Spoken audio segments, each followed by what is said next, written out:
Olá, sejam todos bem-vindos ao canal Filosofia. Eu sou a professora Sandra Regina e hoje quero tratar aqui com vocês, num bate-papo gostoso, sobre o surgimento da filosofia. A época arcaica, entre os séculos 6 e 4 a.C., introduziu aos povos gregos novidades que transformaram a visão de que o homem naquela época tinha de si mesmo. Eu gostaria de ressaltar que esses acontecimentos que eu vou falar a seguir é de fundamental importância para você que quer entender como foi o nascimento, o surgimento, a origem da filosofia ocidental. O primeiro que quero destacar foi a redescoberta da escrita. Na Grécia, a escrita já existia no período micênico. Desapareceu no século XII a.C. para ressurgir apenas entre os séculos 9 e 8 a.C., por influência dos fenícios. A invenção da escrita alfabética substituiu as imagens, que eram usadas para a comunicação entre os povos, por ideias e novas formas de conceitos.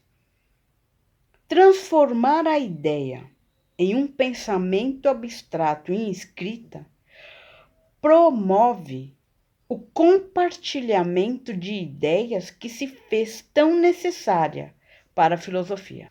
Outro ponto importante que eu quero ressaltar aqui foi o problema de uma superpopulação de um território cujo solo já estava muito pobre. E isso determinou uma onda de migrações e colonização que vai se estender por um longo período de tempo, surgindo assim novas colônias que contribuíram para o desenvolvimento do comércio marítimo. Através destas viagens que os gregos começam a fazer, eles entram em contato com outros povos e começaram a perceber uma divergência de crenças que provocaram um desencantamento, uma desmistificação do mundo em que eles viviam. Suas crendices e lendas que foram criadas sobre as terras longínquas, sobre monstros míticos, com as expedições marítimas, se desfez diante dos olhos desses marinheiros, destes novos comerciantes e também dos guerreiros. Surgindo o comércio marítimo, criou-se então a moeda, outro elemento muito importante que vem facilitar os negócios, impulsiona os comerciantes ao enriquecimento e acelerou a substituição de valores aristocráticos por valores de uma nova classe de comerciantes em ascensão. Outro papel revolucionário que a moeda desempenhou foi uma forma de um novo pensamento racional. Muito mais do que um metal precioso que se troca por qualquer mercadoria, a moeda é um artifício racional, uma convenção humana, uma noção abstrata de valor. Podemos também destacar a invenção do calendário, que forneceu o pensamento humano na abstração e percepção sobre o controle do tempo, o que deixa de ser um domínio dos deuses. Não é mais Cronos quem controla o domínio do tempo, mas é através da engenhosidade humana que passa a controlar seu tempo através do controle do calendário. Destacamos a seguir o surgimento da lei. Drácon, século VII a.C., Solon e Clístenes, século VI a.C., serão os primeiros legisladores que marcam uma nova era.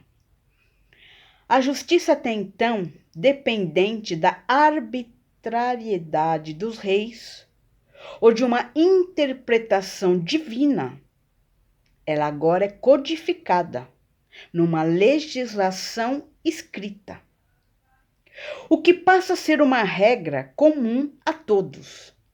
A lei é uma norma racional, sujeita a discussão e modificação, e surge como uma dimensão propriamente humana.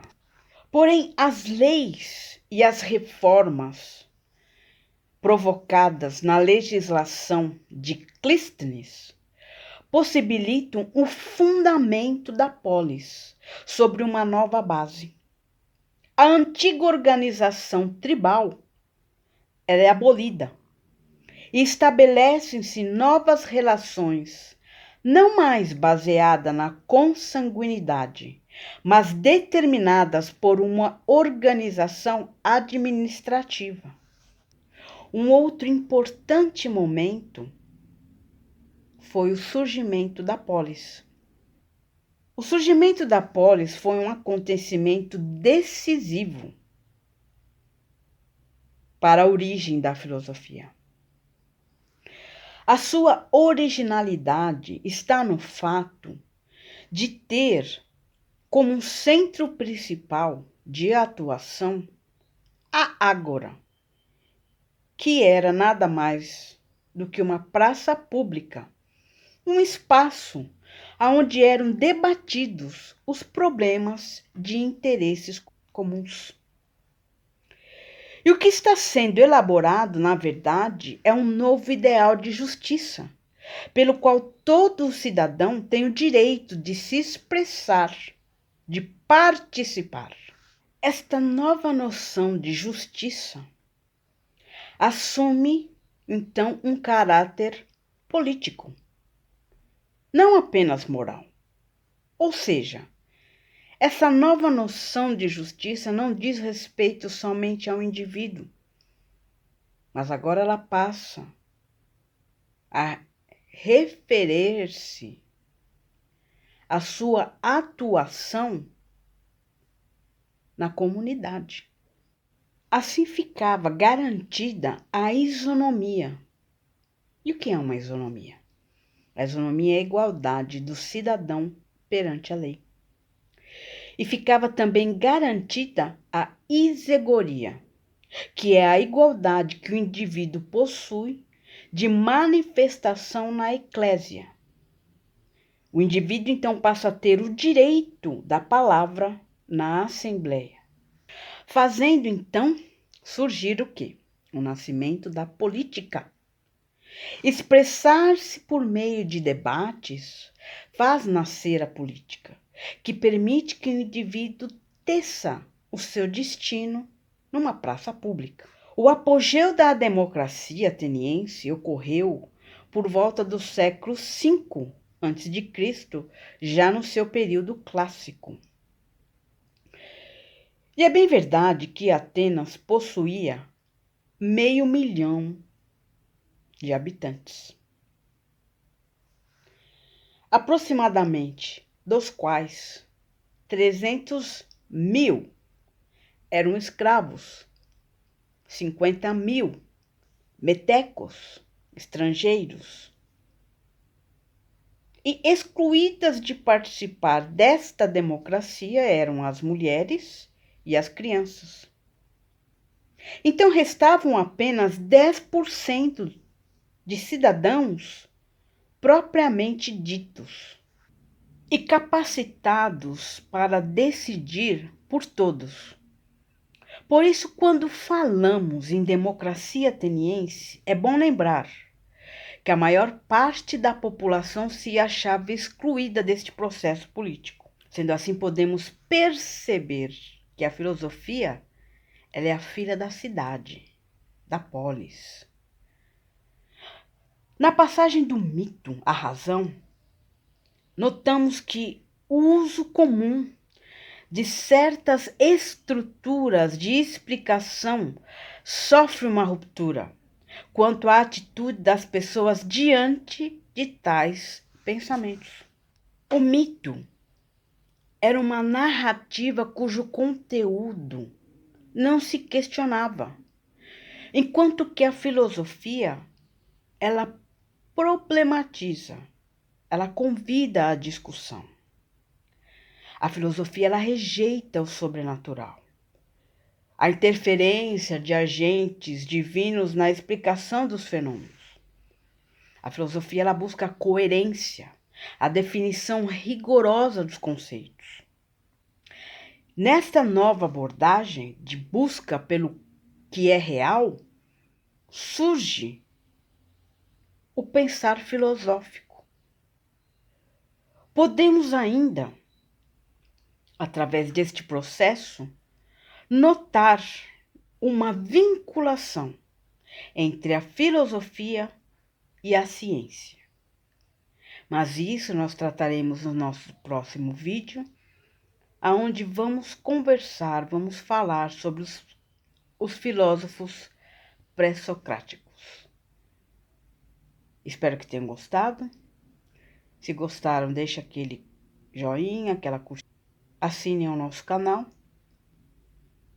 e compartilhe com seus amigos para que o nosso canal possa começar a crescer. E até breve.